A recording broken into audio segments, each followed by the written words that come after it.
अरे बहन, बोल बहन। सबसे पहले बताओ कि अपना चारों पांचों सखी कहाँ के रहने वाली सिवा है? अरे बहन, अपने चारों पांच सखी में सबसे बड़ बहन की इच्छा तू ही क्या सुना था कहाँ करने वाली है बहन? क्यों नहीं बहन? बहन, अपना चारों पांचों सखी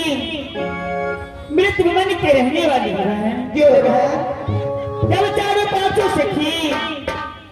मृत भवन में जन्म ली, जब 4-5 साल की चारों पांचों सखी हुई, उस दिन से शिव बाबा मंदिर में पूजा करने के लिए जाती थी। लेकिन आज चारों पांचों सखी को रावण चमन में ले चुकी है शिव बाबा के मंदिर में पूजा करने के लिए। चलो Sheikh.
Hello hello hello hello एक बार आओ हेलो एक बार इंद्र भगवान के नाम पर जयकार लगा दे, फिर हमारा नाच का कार्यक्रम शुरू और चालू किया जाएगा।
तो लीजिए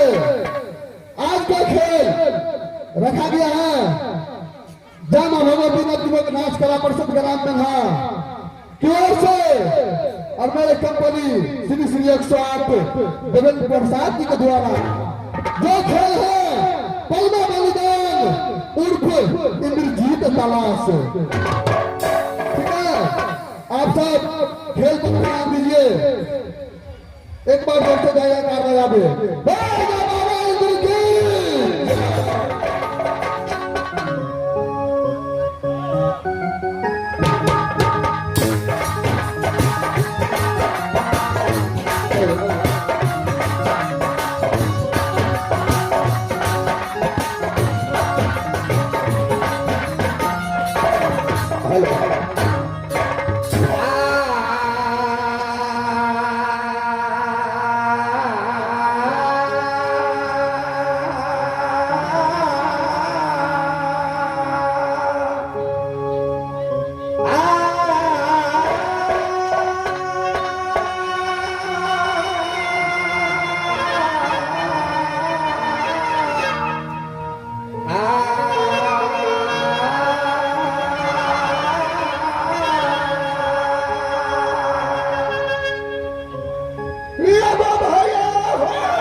सभा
क्या धर्म है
गोदी खिलौना माधेगा के गोदी खिलौना माधेगा जो खुदे उधर सीधे मार को उधर से करता है। अरे सुना करता है गलत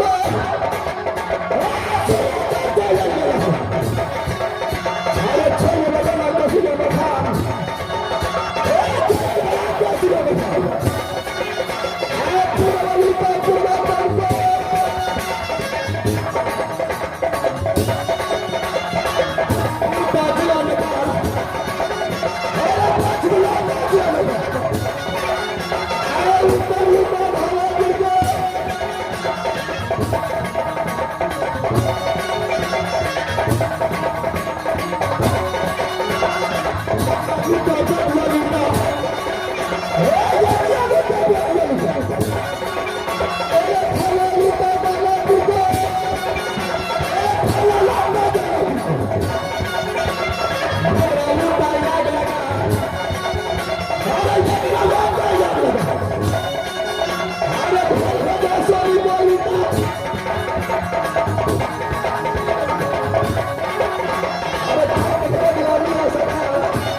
झगड़ा पैसा खोजो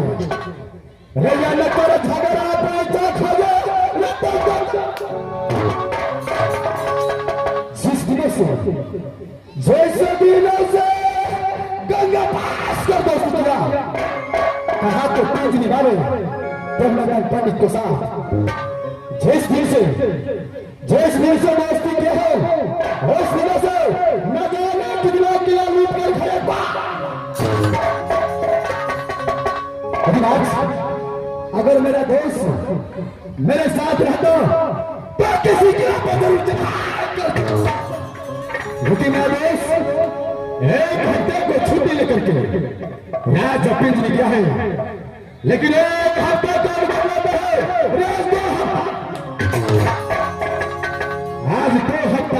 है मेरा दोस्त अभी तक वापस लौट के नहीं आया है। इस बार मैं अपने दोस्त को बात लगाता हूँ। अगर मेरा आवाज मेरे दोस्त को कान तक पहुंच गया तो फौरन लौट कर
अरे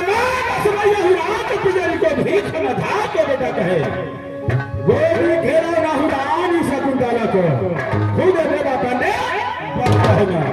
अरे सुन लो जैसे यलवेला को सुन लो जैसे यलवेला को जी कोयल बेला की सुनो भगवान कोयल बेला की सुनो भगवान पूरा लूटा पुरपा करके पूरा लूटा पुरपा करके नेपाल लूटा जिला नेपाल लूटा भावना गिरते लूटा भावना गिरते लूटा गंगा घाट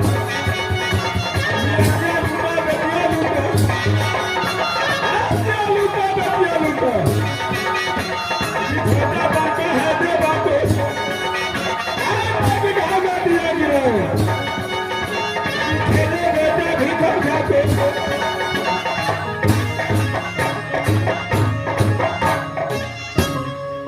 सजना अरे लाल ने खबर में जंगीर दल लारे में धागर में जंगीर दल तो किला तेरा अरे ताकत में वर्गर आते कनो जिसको लाखन सिंह करता लाख लगारी लाख पछाड़ी लाख लगारी लाख पछाड़ी तब तो चला अरे पतरा में जो पितरी वाला वर्ग जाको देवा पंडित करता है ना पोथी पतरा को बतला में अग्रज का सगना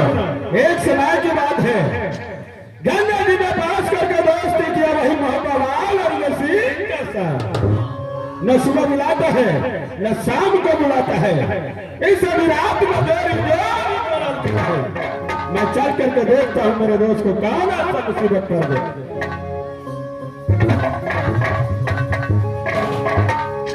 आया बता से है निकला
मेरे भाई भाई लोगों क्या तो घर में घर सुनो क्या तो घर देखा तो क्या तो चुनती हुई है दिल्ली में जरूर था बुलाया मेरे लोगों सुनो अच्छा ना तो घटा है सुनो अरे ना तो कीमती हुआ है नहीं बोल तो चले ना तो कीमती हुआ है नहीं जरूर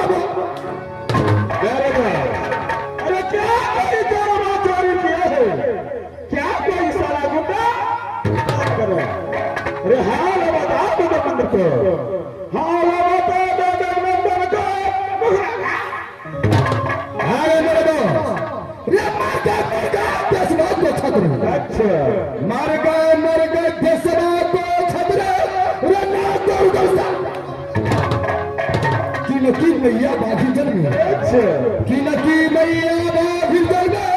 जो 10वीं को खेलिए किला में जोड़ी डंका बोले तो मैं किला में जोड़ी डंका बोले जो किस जगह लगा कौन किला में सुंदर कन्या जन्मे कौन किला में सुंदर कन्या जन्मे अरे पान ढलर भी तलवारों को बंद बना अरे मारो रे मोहब्बत किला में जोड़ी डंका बोले मोहब्बत किला में जोड़ी डंका बोले जो बोल बबरी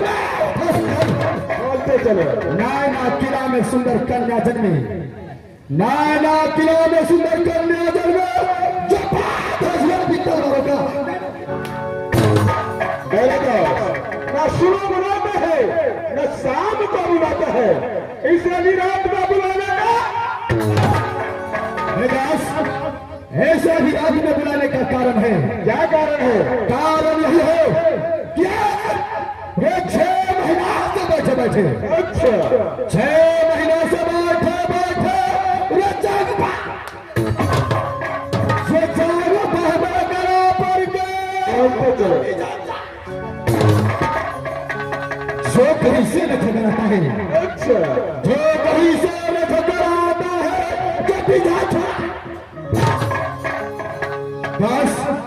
कहीं से ठगर खोज करके ले आओ अच्छा कहीं से ठगर खोज करके ले आओ अगर ऐसे नहीं मिलता तो मैं आपसे खराब अगर नाक से खबर मिलता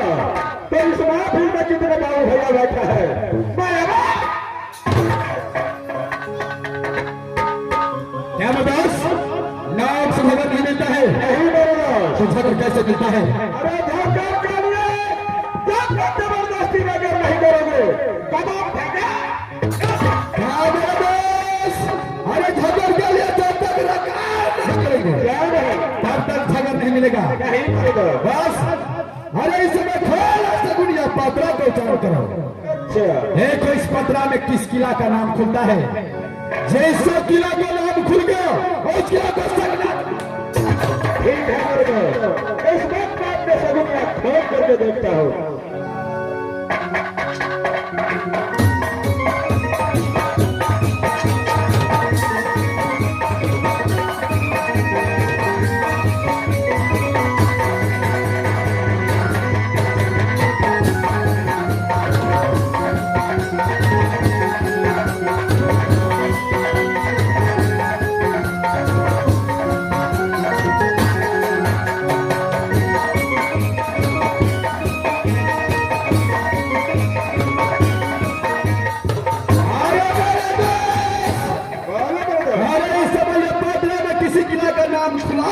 खुला है एक समय इस पत्र से कोई किला का नाम नहीं खुला है क्या इस समय पत्रा में किसी किला का नाम नहीं खुला है नहीं मर्द बस जब सगुड़िया पत्रा में किसी किला का नाम नहीं खुला है अच्छा तो ये बात पूरा रखना बेकार है पत्रा तो अरे तू तो खतरी का क्या जानो ज्ञान के बाद क्या ज्ञान किस लिए नहीं मिला है वो बात तूने पूछा नहीं और पत्र को कमरे में बस अरे धगर किसी ने नहीं मिला है मेरे दोस्त क्या